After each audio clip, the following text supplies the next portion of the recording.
আজকে আমি একটি ঐতিহাসিক চাষ, যে চাষ আমরা সচরাচর দেখতে পাই না, কিন্তু এই মাঠে, এই মুর্শিদাবাদ জেলার বহরমপুর থানার একটি সুন্দর মাঠ, যে মাঠে পটল চাষের যে বিষয়টি আমি সেটা তুলে ধরবো, যে পটল চাষ কিভাবে করা হয় এবং পটল চাষটি এই চাষটি আমাদের কাছে অনেকের কাছে অজানা থাকে। কিন্তু আজকে দেখতে পাচ্ছেন এই যে মাচা তৈরি করে করে এই পটল চাষটি করা হয়েছে এবং এই পটলগুলো অনেকটা ফলেছে, যার ফলে এই পরিবেশটি অনেকটা সৌন্দর্য লাগছে।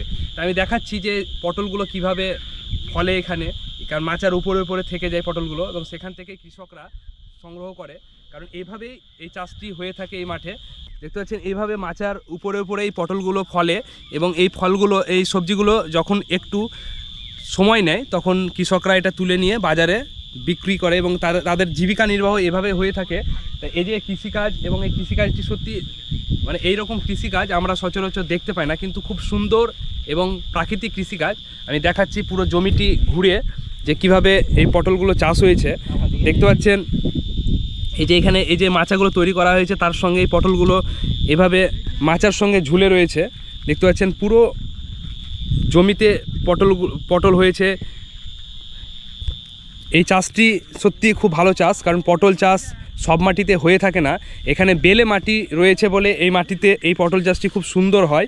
এবং তার সঙ্গে দেখতে পাচ্ছেন এখানে অনেক সুন্দর একটি পটল, অনেক বড় পটল। এই পটলটি এখন মোটামুটি তোলার সময় হয়ে গেছে। এটা তুলেই বাজারে বিক্রি করার, কৃষকরা বিক্রি করবে, যে সকল কৃষক এই জমি চাষ করেছে। দেখতে পাচ্ছেন অনেক সুন্দর পটল, খুব সুন্দর একটি চাষ পটল চাষ, যেটি এইভাবে এই যে মাচা তৈরি করা এবং এর উপরে যে চাষটি, এটার অনেক পরিশ্রম এবং শ্রম লাগে, যার ফলে এত সুন্দর একটি চাষ করতে পারেন কৃষকরা। দেখতে পাচ্ছেন নিচ দিয়ে পুরো ফাঁকা রয়েছে এবং একটি করে গাছ রয়েছে, সেই গাছটি মাচাতে উঠে গিয়ে পটলগুলো ধরছে। আমি দেখানোর চেষ্টা করলাম এই পটল চাষ, কারণ অনেকেই এই পটল চাষের পদ্ধতিটা জানেন না এবং আমি সে বিষয়ে একটু অবগত করার চেষ্টা করলাম যে পটল চাষ কীভাবে হয়ে থাকে।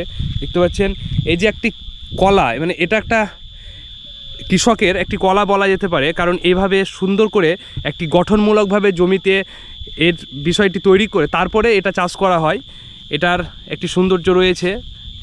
সকলে এই পটল চাষের পদ্ধতিটা জেনে এবং এই চাষটা করা যেতে পারে অন্যান্য মাটিতে, কিন্তু এই বেলে মাটিতে এর চাষটা অনেক সুন্দর হয়, যার ফলে ফলনটাও অনেক ভালো হয়।